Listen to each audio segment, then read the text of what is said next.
চাষের মাছের স্বাদ কেমন?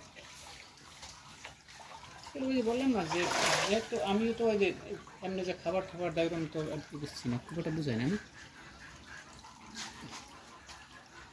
সব কয়টা মাছ আছে কিন্তু সবগুলো এই যে এমনি দেখো দেখুন এই যে খাবার ওই খাবার এসে ক্যামেরার দিকে যে খাবার দেই নাই ওই মনে করতেছে খাবার দিচ্ছি ওইটা যাচ্ছে এই যে ওই দেখা যায় ক্যামেরায়।